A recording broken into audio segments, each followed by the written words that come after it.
Anyway, bago natin pa. Ha? At syempre gusto ko nang ipakilala. Ikaw magpakilala dahil lalaki ang ating client guest. Pag lalaki ako talaga, attorney. Hindi naman ako seloso. Okay, salamat. Mabuti kinilaro mo ngayon. So, eto na nga. Ito isa sa mga pinag-uusapan sa social media. At natutuwa ako dahil personally nandito siya ngayon sa The Highlights Season 2. So, ating matutunghayan ang kanyang kwento ng pagiging content creator at pag-uusapan natin kung ano yung mga ginagawa niya on social media. At syempre, dahil kasama kita, attorney, meron tayong legal talk maya-maya. Alright. So, attorney, pakilala ko na. Yan. At i-invite na rin natin sila. Yes. So, once again, mga ka-highlights, please welcome Chai Chester! Grabe. Hello, Chai Chester. Magandang gabi po sa inyo. Happy Mansari po sa inyong dalawa. Ay, meron pang third wheel, no? May third wheel pa tayo. By the way, brother, napansin ko, may sing-sing ka ng Eagles, ha? Opo, member po. Magkasama pala tayo sa samahan, syempre. At para sa mga kasama natin, mga kuya, ate at bunso, ito nga pala si The Chai Chester, isa rin palang kuya. Magandang gabi po sa inyo, mga kuya. Antikas mo rin, Chester, in fairness sa'yo, ha? Talagang grabe ka rin makaupo, no? Ang ganda ng tindigan mo. At dahil kumamay sa isa attorney, ako bebeso, hindi pwedeng wala akong eksena. Ganun ba? Ganun ba? Yes, mukhang magkasing height kayo, ha? Siyempre, alam mo na, para pag humiga kami, pantay lang. Okay lang, sige. Sabi ko, hindi nga loso. Paninindigan ko na. Anyway. Sandali, attorney, ha? Sandali. Nakikita ko yung sarili ko sa screen. Para akong doktora sa suot kong to.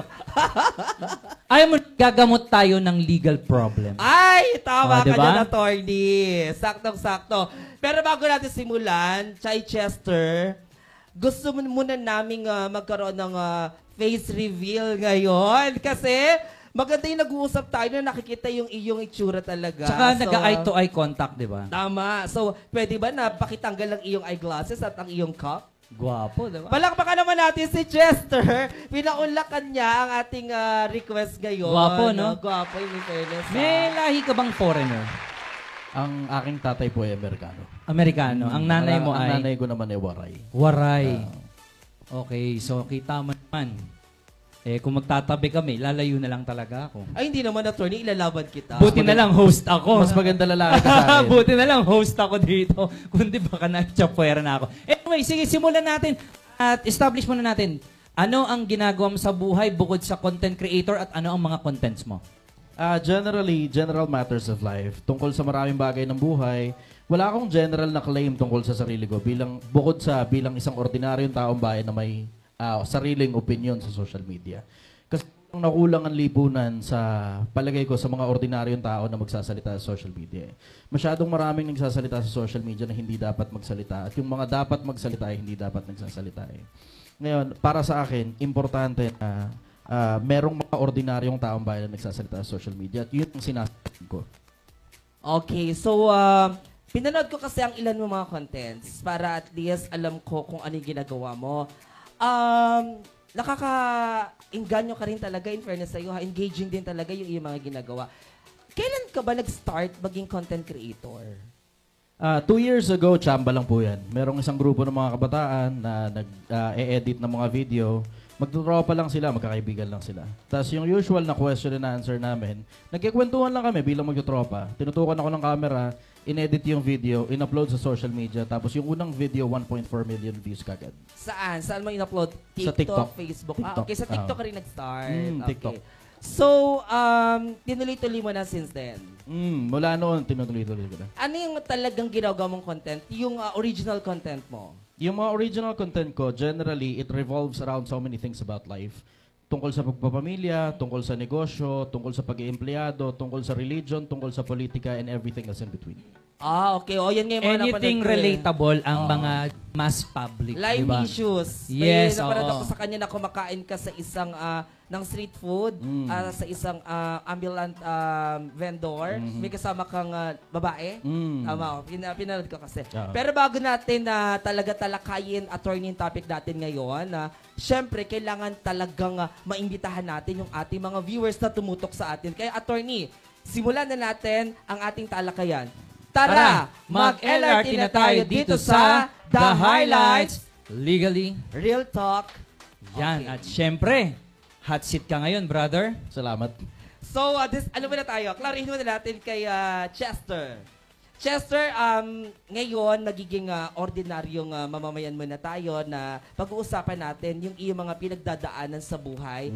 Para kung sakaling merong ibibigay si attorney na advice sa iyo sa legal na aspeto, mas magkakaroon ka ng sapat na idea kung paano mo ito ilalaban. Okay.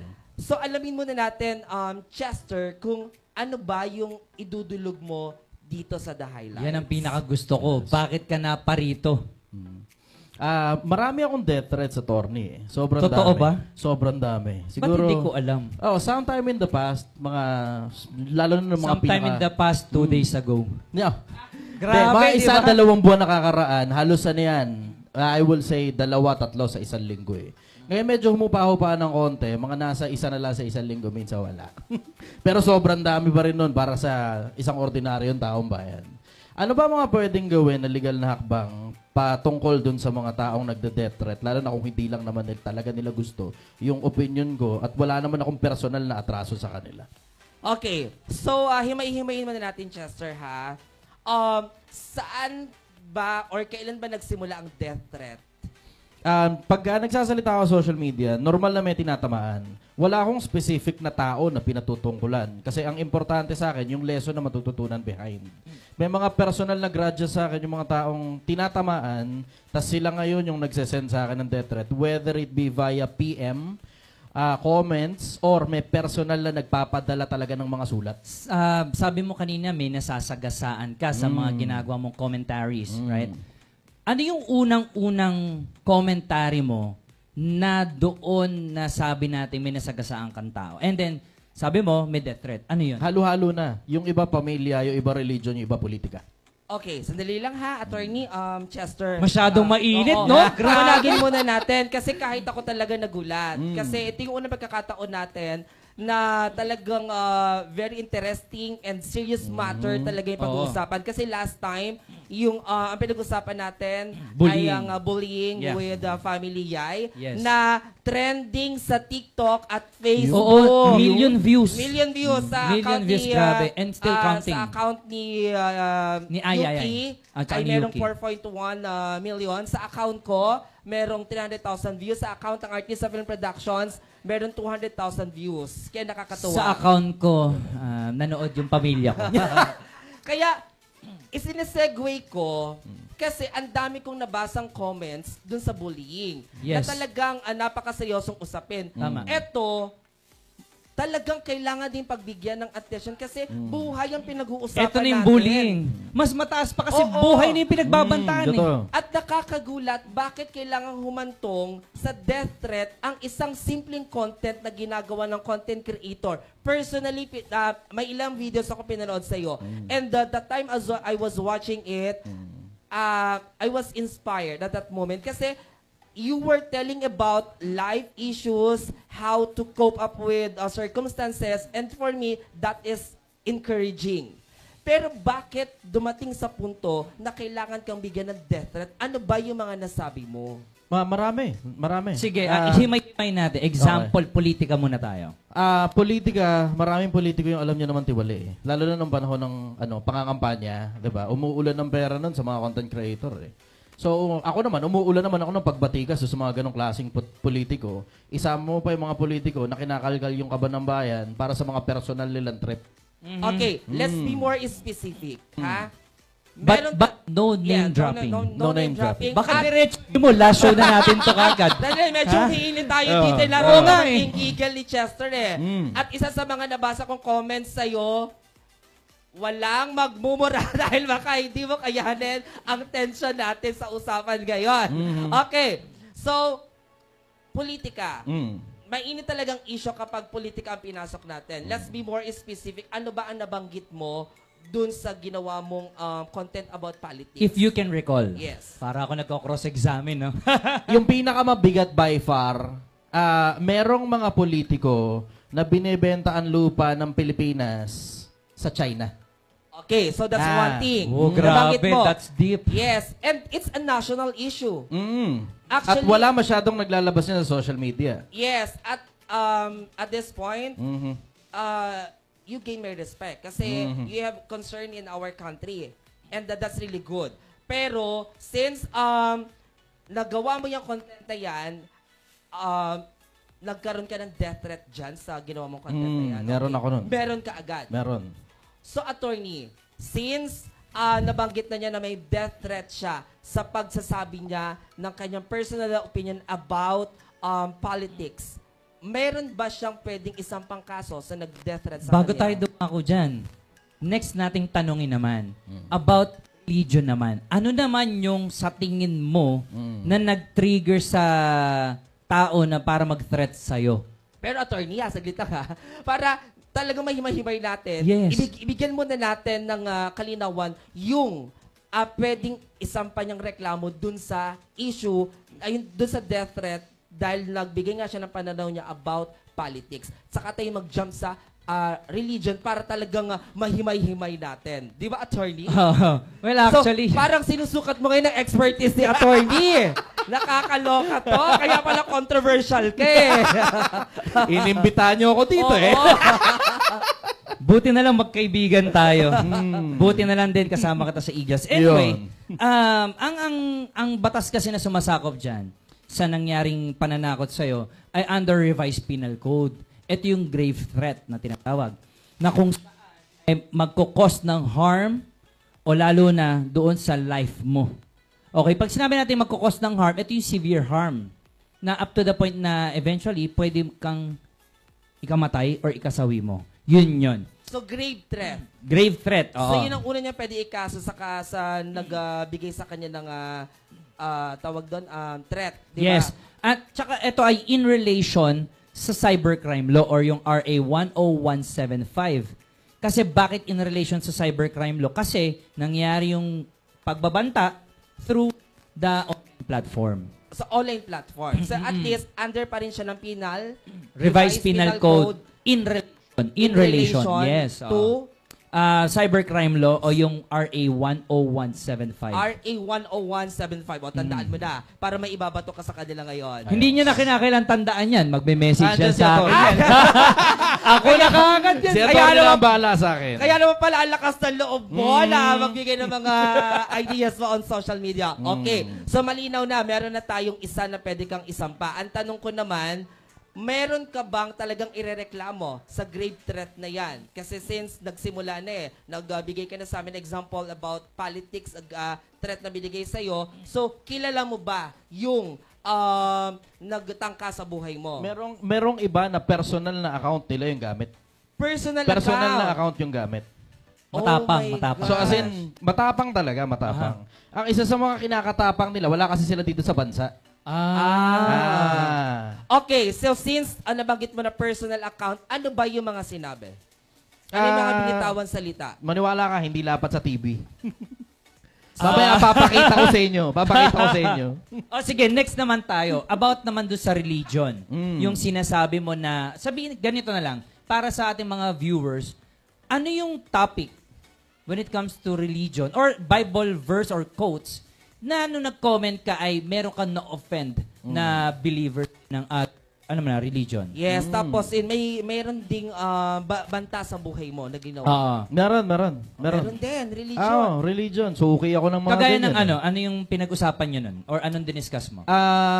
Hindi ko alam exactly kung ano. Kasi may mga nag-viral ako lalo na tungkol dun sa mga specific na aral ng maraming religion. Kasi merong, segmentation di ba? Merong mga religion na naniniwala sa certain na aral na hindi ko pinaniniwalaan, yun yung inaatake ko. So maraming religion yung naniniwala dun sa aral na yun. Hindi ko lang alam specifically kung sino ron sa mga religion na yun yung nagbanta sa akin. Okay, so let's make it clearer again. Ano ba yung content na ginawa mo about religion na nagkaroon ka ng banta sa buhay? Yun ang marami.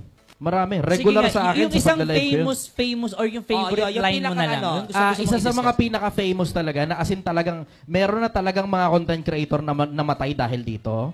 Merong isang malaking religious organization na naniniwala na sila lang daw maliligtas. Okay. Ah. So, Akala ko ito yung tungkol kay Solomon, yung 700 ng asawa. Isa pa yun. Hindi pala isa yun. Pa yun. Yun ang Isa inaabangan pa ko. yun. Kasi Oo, kung- isa pa yun. Sana Meron kung- kasing isang content creator na naniniwala na yung ginawa ni Solomon na nagparami ng asawa, tama sa paningin ng Diyos.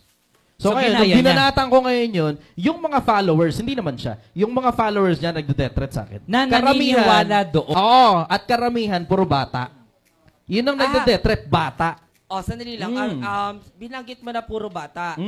Talagang tinitingnan mo rin yung kanilang account. Oo, syempre. So may lakas ka Oo. ng loob din talagang i-research kung sino sila. Excited nga ako ron sa death threat nila. Sana totohanin eh. So ano yung sinasabi nila sa yung death threat? Hindi rin pwede mag Papakita ko sa inyo. Brutal, hindi pwede sa TV. Hindi pwede sa TV. Brutal Pero pwede masyado. bang maipakita kang iba? Yung ma-enjoy ko naman.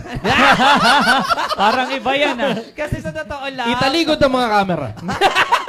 at totoo lang, yung pinag-uusapan natin, 2 issues pa lang yan na ginawa mo, ha? Pero nararamdaman ko na yung init, attorney. Init ng topic. Init ang topic. Okay. Ha? Buti kinilaro mo. Gwapo kasi. Kita mo naman, may lahing foreigner, oh. Di ba?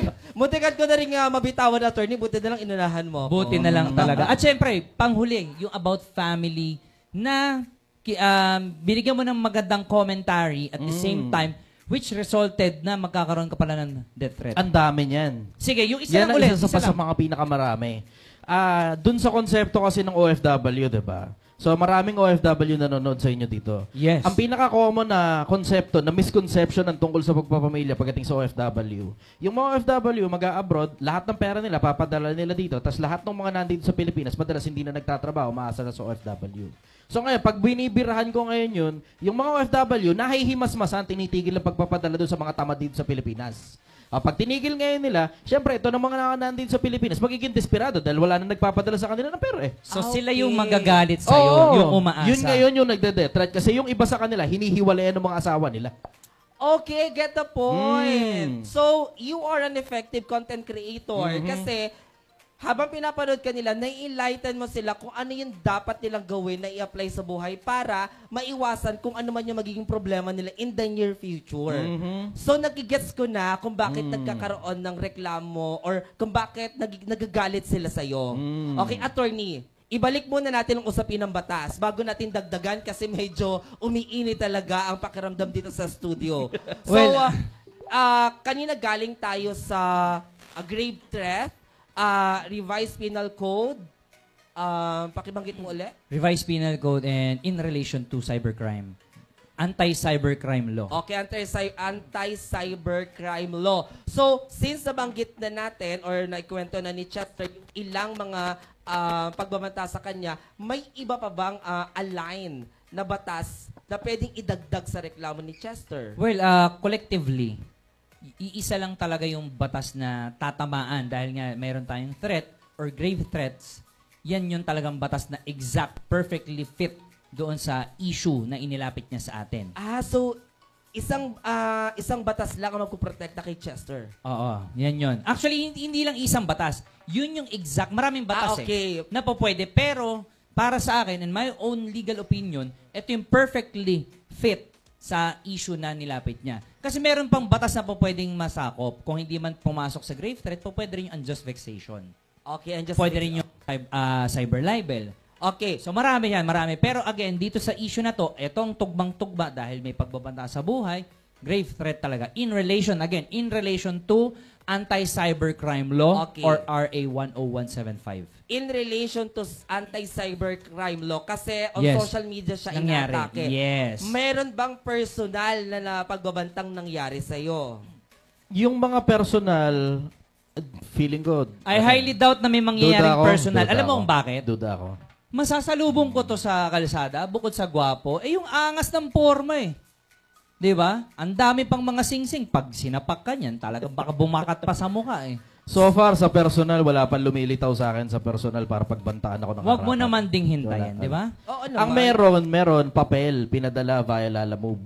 Oh my Yun ang gosh. meron. Tapos, chinek namin yung address, bakante lote. Okay. So talagang meron mga anonymous na nagpapadala sa'yo para maramdaman mo din na naapektuhan sila sa mga sinasabi mo on social media. But so far, grave threat ang nararanasan niya on social media. Aha. Kaya yung binanggit mo na batas attorney ang applicable para sa kanya. Yes, oo. Okay. So, let me put it this way. Kung sakali naman na talagang seseryosohin mo yung reklamo, attorney, paano siya magsisimula? Well, maganda to pagka cybercrime kasi napakahirap ng issue na yan. Dahil hindi mo alam kung totoong tao yung nasa likod ng platform, di ba? Or poster. Ang maganda rito kasi yung ating mga cybercrime groups like PNP, NBI, or sabihin na lang natin pati AFP, meron silang equipment, special equipment for those kind of illicit activities na para matrace nila kung sino yung taong nasa likod ng keyboard o ng social media na yan. Okay, since nabanggit mo, knowledgeable ka ba doon, Chester, sa sinabi ni Attorney Is? Nagawa mo na bang pumunta sa NBI para paimbestigahan yung mga nagbabanta sa buhay mo on social media? Generally, hindi naman na kailangan eh. Pero may mga kaibigan naman tayo. Kung kasakali lang na pagtsatsagaan ko pang i-pursue yung mga kaso. Okay. So at this point, hindi ka pa umaksyon. Hindi ba? Hindi pa. So, nakakatanggap ka ng death threat, binabasa mo lang, naapektuhan ka rin? Hindi naman. Ay, matapang. Sabi ko sa'yo Diba? Buo ang loob. Sa buo, anong loob? Loob ng, yung kalooban niya, attorney. Ito naman. Kasi, Attorney, binubuhay mo talaga yung dugo ko, sinasabi ko sa'yo. Hindi, alam mo- Mamaya kayong dalawa, ipapasok ko sa loob. alam mo, maraming manonood sa atin na kinakailangan detailed ang pagtatanong, ang explanation natin. Hindi natin po pwedeng ihahang ang isang bagay na without any further clarification. That's what Yeah. I love about you, attorney. Oh, Hindi mo really? kayang ipitin. Oo, diba? Ayaw mo rin na nabibitin. Siyempre, alam mo Ito naman yung yun. maganda sa programa natin. And since legit attorney yung kausap natin, yung kasama natin dito, talagang hinihimay-himay mo yung ating usapin para mas malinaw sa ating televiewers. As educator, as professor talaga ako, gustong-gusto ko yung mga manonood natin. Kaya nga natin nagawa ito para to educate people. Kasi maraming mga, even professionals with all due respect, with all due respect, even professionals, hindi rin ganun ka-familiar sa ating maraming batas sa Pilipinas. Di ba? Sabi mo nga kanina, kaya ka lumutang sa social media, ordinaryong tao, nagtuturo. Di ba? Ako, hindi man, sabihin natin, ordinaryong tao ako, but I am legally equipped. Bakit hindi ko i-share? Bakit yung mga taong nagkakalat ng mga hindi magagandang impormasyon pinanonood, and yet bakit hindi tayo magpakalat ng mas magaganda at mabubuti? Like you. Yun. Ay, grabe Diba? naman makaturo sa akin. Akala ko, I like you. Attorney, akala ko yung nasabi mo sa akin. Ang Kinilig kinabahan. na ako, nabitin Di ba? pa. Di ba? Tama ba? Di ba? Tama naman, di ba? Pero alam mo, isa sa na-realize ko ngayon, sa totoo lang, mabuti na lang talaga ang pinili kong content ay puro kalokohan lang. Kasi, sa katulad ng nararanasan mo ngayon ang social media, kahit alam ko nag-i-enjoy ka, ayokong matulog nang merong kaba sa dibdib. Tama? Totoo. Diba? Kasi kahit paano maapektuhan ka eh. Lalo na kung hindi ka sanay. Yes. Lalo kung di ka sanay. Eh yung Oo. bash nga lang na sasabihin sa'yo ang pangit mo, ang badoy ng content mo, kahit paano syempre maapektuhan ka pag binasa mo. What more kung grave threat na buhay Yes. na yung Buhay kapalit ng kung kapalit. sakasakali, Tama. diba? Oo. Alam mo, pinahanga mo ko. Salamat po. Nag-enjoy So, naman ako eh. Nag-i-enjoy ka? Mas mag-i-enjoy ka mamaya. Yeah. Well, alam mo Chai Chester, alam mo yung aral mo, hindi lang naman ilang fans mo ang natututo dyan. Sabi mo nga, maaaring yung mga nasa abroad, OFWs, mga kababayan natin, na nakakapanood ng iyong mga sinasabi, ay marami ring napupulot na aral. Diba? Yes. Spiritually, practically, intellectually, marami kang tinuturo different walks of life. At saka attorney kasi, pag kasi nanonood tayo at natatamaan ka, ibig sabihin may mali sa ginagawa mo. Or effective siya. Yes, effective talaga siya at may mali sa ginagawa mo kaya naapektuhan ka ng sobra. Pero kung positive mo, tinitake yung napapanood mo, ibig sabihin tama ang ginagawa mo, 'di ba? At speaking of content creation, panonood, ayon kay Direk Mardy, ang taas daw ng views natin ngayon. Na naman. Ayan. The Chai Diba? Chester ba naman ang guest natin? 1,000,000 followers. Ano pa ba? Siya lang mag-isa. Di ba? Anyway, ano pala ngayon ang pinagkakaabalahan mo? Kasi syempre ako kilala na kita personally. Papaano naman yung mga bago lang na nakilala ka dito sa ating programa? Sa ngayon, nasa Project 1M ako. Yan. Anong history ng Project 1M para sa mga manonood natin? Ang kwento ng Project 1M, sa dami ng mga influencers sa social media, ng mga hindi magagandang impluensya, tapos sa dami ng mga sa social media nagpapanggap, natuturuan daw ang mga tao kung paano maging milyonaryo, ako ilalabas ko talaga ng diretso. Kasi yung iba nagpapabayad para sa ganun, hindi naman effective eh. Yung sa akin, ipinapakita ko na lang sa mga tao. Tapos ang gagawin nila simple, sasabay ka na lang. Paano mo pinakita sa taong bayan, sa buong bansa, yung sinasabi mo na pakita ko na lang? Nagsimula ito sa Tondo, hindi pa Project 1M ang tawag doon eh. Piso Project pa yun eh. Yes. Nagsimula ako sa Tondo, pumasok ako sa Tondo ng piso lang. yung Saan daladala sa ko. Tondo in Sa particular? Road 10. Road Very 10. O, specific. mas kilala sa Aroma. Aroma. Katabi ng Happy Land. Ano yung pinuntahan ko? Yung Holy Land. Happy Land. Happy Land pala. Ah, Holy Land. Happy Land Sa pala. Tondo. Iba yung Holy Land. Oo, Oo, sa Tondo. pinuntahan ko siya dun. Oo, pinuntahan ako. Regular si attorney dun. Okay. Doon ako nabilib ko talaga kay attorney. Kasi marami ako mga kaibigan ng mga sikat na influencer na nagsasayang pupunta na ako sila doon. Tapos pag nag-research sila tungkol doon sa lugar na marami palang, alam mo yun, maraming sakit ng ulo doon sa lugar at hindi sila magiging parang safe doon. Natakot. Oo, natakot. Plus yung buong lugar na yun, halos 2 barangay yun, puro basura ang hanap buhay doon eh. Totoo. So alam mo yung pagpasok mo pa lang talaga, mabaho talaga ron sa lugar. Pero mababait ang mga tao ron. Marami Yes. akong mga nakilalang matitinong mga tao ron. Totoo yun. So, nag-outreach program ka doon? Hindi, nandun Hindi ako actually nakatira sa active. loob ng 1 buwan. Namamasura ako kasama nila. I-breakdown natin para sa ating mga manonood. Ganito. So si The Chichester, pinakita niya sa buong Pilipinas kung paano magsimula sa mababa ng uri ng lipunan. Yun nga, Peace Project. Na piso lang ang dala niya, pumunta siya sa Tondo, sa Aroma. Roma. Tapos, lumabas siya ng Tondo after ilang buwan? 1 buwan. Isang buwan na meron kang how much? More or less, nasa somewhere around near 30,000. 30,000. Malinis na yun. 30,000. Malinis na Ano yun, 30,000 pesos. Na ginawa namin yun, dun lang mismo sa loob ng Tondo. Pinakita niya. Masura, titinda Yes. kami. Naka-vlog yan? Naka-vlog Yes, yun. oh, Oo. naka-live. Okay, now I know how do you do it. It's what we call immersion. Yes, Diba? immersion Yes, program pag immersion nag-aaral ka. yun. Oo, yung Ito nandun kasi ka talaga. practical, walang theory. Practical kagad. Pinakita niya kagad sa tao. Ito gagawin. Wala nang paligoy, wala nang enroll kung saan. Wala na, diretso. Gagayahin mo na Tama. lang, opehin mo na lang. Oh. Take note, nagsimula sa junk shop pagbabasura. Paano ba yung mga kababayan nating maayos naman yung trabaho? Totoo, Tama. makakaipon talaga So, sila. ibig sabihin, kung nagsimula ka sa pagbabasura, pwede ka at may chance ka makaahon sa buhay. Tama? Totoo, tama yun. Ano naman ngayon yung, after ng Piso Project, ano na ngayon ang sumunod? Ang sumunod nun, meron akong 50 mil. Nagpa-survey ako ngayon sa mga tao. Okay, so gagawa tayo ng 1 milyong piso galing sa 50 mil. Anong gusto ninyong gawin natin? So, nag-post yung mga tao, ang karamihan sa kanila sabi, magtitinda daw ika ng pagkain sa tabi ng kalsada. Wala akong malay sa pagtitinda ng pagkain. Pero, it is as if nothing but love to my countrymen na yun ang request nila dahil yun ang alam nila eh. Magluto ng pagkain sa tabi ng kalsada, sige, susubukan ko yan. So ngayon, nagsimula ito somewhere around August last year, Ghost Month. Ngayon, somewhere around 300 days na, 300 nights, ang pera ngayon nasa almost 600,000 pesos na. 600,000 pesos ngayon. Kailan mo sinimulan yan? August last year. August last year. O mag-isang taon na. Almost, oo. Grabe, di ba? Saktong-sakto. Kasi August na bukas. Di ba? yes. Galing. May 600,000 na. 600,000 Huwag na. mong utangan. Uunahan na kita, huwag mong utangan. Ako si Buraot, alam mo na, hingi ako doon ha. May katsug ako doon ha. Ang ibig sabihin nito, kasi marami tayong mga kababayan na 10 years, 20 years, na walang naipong 1 million. Totoo. Totoo yun. So, Totoo. yun yung mga tinuturuan mo. Di ba? Na kung saan, kaya pala, wala pang 1 taon, Braot, ha? Pwede ka pala makaipon almost, lagpas More ka ng than half million, eh. Ang More galing. than More half than. million. Partida na yun ha. Ipapartida pa natin doon. Wala kami delivery. Tinitinda lang yan talaga doon. At saka wala kang alam so, nilalako doon. lang yan ng mga salesman ko.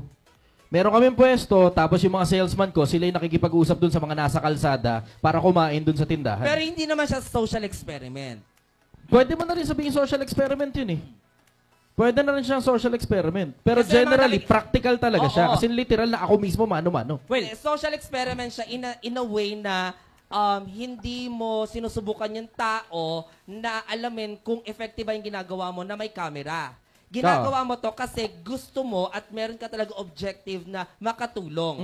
Di ba? Totoo. Kasi yung social experiment na nakikita ko, kalimitan may nakasetup na camera, aalamin nila kung bibili ba or hingin ba yung pagkain. Yes, tama target yun eh. nila. Social experiment is just a mere testing. Oo. Diba? Ano yun? I will say, practical ito para sa mga tao na itinuturo ko sa mga tao. Pero it is also a social experiment para sa akin kung gaano karaming tao sasabay. Okay. Oo, para sa akin yun, personal. Sa akin yun, personal. Gusto kong malaman kung gaano karaming tao yung sasabay sa ganitong project. Laruhin natin. May, sandali, attorney, may gumaya ng mga ginagawa mo? Meron na, oo. Meron sa Maynila. Marami na. May mga nagtitinda rin na sinigang na baka, yung iba sinigang na parang bagnet, ganon. Dumami nga yung street vendors dahil dito. Sinigang na bakla, meron na. Well, kasi nabanggit mo kanina, mga sales personnel mo na yung nag-engage, tama? Baka gugulat yung mga tao. Bakit may ganon? Yeah, kasi, Oo, kasi ngayon nagsimula ka muna on your own. Eh. Ako lang muna. Yes. Ako lang muna. Tapos meron akong isang katuwang na kasama ko noon sa pagtitinda. Kasi generally, yung push cart kasi, normal, ino-operate talaga ng 2 tao yan. Yes. Yun ang normal, ino-operate siya ng 2 tao. So, merong isang tao na nagtitinda, tapos may isang helper. Laging ganun. May So, assistant. ibig sabihin, attorney is, Hindi ako yung helper, Oo, sineryoso mo na talaga ang content creation Oo. na pinasok mo. Oo. Ang galing, nakakatuwa. Yun, sabi natin kanina, marami na bang sumabay? Sa tingin ko, marami na. Sobrang Pero dami hindi na. lang Sobrang about dami sa na. pagtitinda, Burao. Take Oo. note, maraming mga industries ang pinasok ng mga taong naniwala sa kanyang Totoo. principle. Kasi pasok siya sa 4 na quadrant eh, 'di ba? Yung pag-empleyado, pag-freelancing, pag-business at saka pag-investment, pasok siya sa lahat ng quadrant. Kasi yung basic principle yung itinuturo ko eh. Hindi yung konsepto na magtinda ka sa tabing kalsada o ganito gumawa ng pera. Hindi. Yung basic principle na magtatrabaho ka ng maayos, magiging matinong tao ka, iipunin mo yung pera mo, huwag kang maluho. Yun yung konsepto. You're giving them the foundation how to succeed in life. Totoo, Diba? totoo. You're not just giving them the fish. You're teaching them to fish. Exactly. To catch Diba? fish. Ang Grabe. galing, Ang galing. Ang galing. Okay, so Chester, alam mo, gustuin naman namin na pahabain ang ating talakayan ngayon, pero limitado lang yung ating oras. At Baka malapit pwede na tayo naman natin magtapos. pakiusapan si Boss Dan. Habaan pa, mga 3 hours pa. Attorney, next month siya pa rin, next week siya pa rin nag-guest natin. Total, mag-anniversary na yung kanyang project, di ba? Pwede naman, kung gusto mo, exit na muna ako. Kaming dalawa? The entire Ay, hindi. program. Gusto ko tayo tatlo kasi mahilig ako ng dalawa kaagad. Okay, so Chester, ito na yung pagkakataon mo para i-real talk na natin ang ating televiewers. Sabihin mo na lahat ng gusto mo sabihin, yung gigil mo, lalo na sa mga nagbabanta sa'yo. Yes. Pilipinas, magandang hapon, magandang umaga, magandang gabi sa iyo sa kung saan ka mang panig ng mundo nandun. Ipapaalala ko lang sa iyo, Pilipinas, na minsang panahon ka lang mabubuhay. Minsang panahon ka lang nandito. Minsang panahon ka lang may mga anak, may asawa, at may mga kapamilya, at may mga tao sa paligid mo. Pagbaba mo sa libingan, hindi ka nakilala. Magiging isa ka na lang sa mga buto na minsang panahong nabuhay dito. Ipapaalala ko lang sa iyo, Pilipinas, na yung konting sipag mo, yung konting dedikasyon mo, yung konting pagpupursigi mo sa buhay, malayo ang mararating. Galingan mo sa buhay, Pilipinas. Minsang panahon ka lang mabubuhay. Galing. Grabe, makata, no? Oh, tsaka parang nagpipreach, no? Oo. Lalo kang gumapa sa paningin ko. Ipapakita mo ha, kalam nakalimutan ko. Ay, nakatatakay sa utak Anyway, ko, ha? syempre, meron ka rin syempre papasalamatan. Ikaw pa ba? So lahat mo ng mga pasasalamatan ko ngayon, makinig kayong lahat. So ayun na nga. So diretso ko na. Salamat po sa mga sponsors ko. Ayan, nakikita nyo sa screen. Unahin ko muna ngayon ang Clever Young Beauty and Wellness. Ang Relumens. Ayan, meron tayong Thai Glow at saka ang pangalan nito, nalilimutan ko tuloy kasi ang gwapo ng mga guest ko, Resveratrol. Ayan. Mag-focus Ang, ka kasi. Luso by FDM Essentials at syempre ayang Al Cafe. Ayan. Ang kape na healthy. Kung gusto niyo magpamassage para sa ating gay community, pumunta lang kayo ng Alpha. Mag-enjoy kayo dyan. Para naman sa mga family na gusto mag-relax, pumunta naman kayo sa Zenfinity. Malapit lang yan dito sa Euro TV. Diyan lang yan sa congressional area. At syempre, ang Cat Salon, ang Aidara Skin Clinic. Parang 1 year na ako sa Aidara, in all fairness, ha. At Varia Health. Dr. Arvin, thank you so much. Binotox niya ako na isang araw at babalik ako bukas para magkakaribang treatment. So, attorney, ikaw naman. Oo nga eh. Anyway, para sa aking buhok, syempre, Barbero Boss, dyan po sa Kings Point, Bagbag, Novaliches, Quezon City. Para sa aking magandang ipin kay Dr. AJ Godavid. Sa aking skincare, Her Choice International. Kung gusto nyo po magpaayos ng motor po, dito po matatagpuan niya sa Speed Up Garage, dito po along Mindanao Avenue. Alpha Flower Shop, dito po sa Maylagro. Alam nyo, syempre, hindi maiiwasan na merong family occasion eh. Check nyo po, sariwang-sariwa po ang mga bulaklak po dyan. At syempre, gusto nyo maganda at smooth na biyahe po, San Turismo Travel and Tours. At ito, kakailanganin mo to, brother. Protection sa sarili. Dito, training. Dito ang Sandata Kamao, Filipino Martial Arts. At kasama ko dyan si Lakan Ferds. Grabe, totoo to, actual na training namin. Knife, gun, arnis, at saka close quarter combat. Meron din dyan. Isasama na kita dyan, ha? Para kahit pa paglabas mo dyan, meron tayong panlaban. Akala ko, attorney, ko anong protection yun? Napatingin ako. Ibang protection na naman yan, pambihir. At saka syempre, kung gusto niyo ng masarap na merienda, pagkain, Brunch with Me, located dyan sa Novaliches. Please support niyo po, Brunch with Me, kasi ito yung mga estudyante na napanood ka at tapos gustong umasenso rin sa buhay. Nag-aaral to, mga students ko to, tapos nagnegosyo dahil na-inspire sa iyong ginawa. Hindi nila alam na makakilala tayo. Grabe, kinuwento lang nila. Brunch with Me, ha? And syempre, Cafe Juan, dito sa may Barangay Kaligayahan. Malapit po yan sa Mesa Barter Road. At higit sa lahat po, The Fat Siomai, dyan po sa may Don Antonio, sa ibaba lang po yan ng Fitness Brigade. Napakasarap po. Ang siomai talaga ay fat na fat. Yun ang gusto mo. At syempre sa aking asawa. Fat na fat? Siomai pinag-usawan. At saka syempre sa aking buting asawa na si Attorney Sol at sa aking anak na si Baby. I love you so much, AR. Siyempre, yan. Okay, so ang dami nating napasalamatan. So, once again, Chester, thank you for being here tonight. Baka may pahabol pa siya. Please. Magpapasalamat din po ako. Last Maraming message. salamat sa Diyos at buhay pa rin ako hanggang ngayon. Ay, sasabihin ko yan na dapat may magpasalamat. Pero, attorney, alam ko meron pa yung ating guest kanina, Ay, si Jim Wen. Siyempre, bago natin kalimutan yung napakagaling na singer na si Jin Wen. Napakagaling na bata. At syempre, meron kasi siyang nilabas na single na kung ang title ay Shine Like Me. Grabe talagang makinang tong batang to. Malayo ang maaabot nitong batang ito. At composed and produced by Marvin Geronimo Roselio under Martian Records Music. Upon, you can listen to any digital platforms. Okay. Yan, grabe. Napakagaling na bata. Jin Wen ng pangalan. Jim Wen, kasi kanina Jimson ako ng Jimson. Oo nga eh. Okay, so bago tayo magtapos at bago natin iwan ang ating mga televiewers, gusto ko munang tanungin si Chester ngayon kasi hindi natin ito natanong kanina. May love life ka ba? Aray ko! Aray ko! Akala mo makakaligtas ka, ha?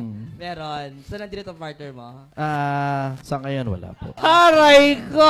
Buti naman wala. So, makakapag-date tayo after nito.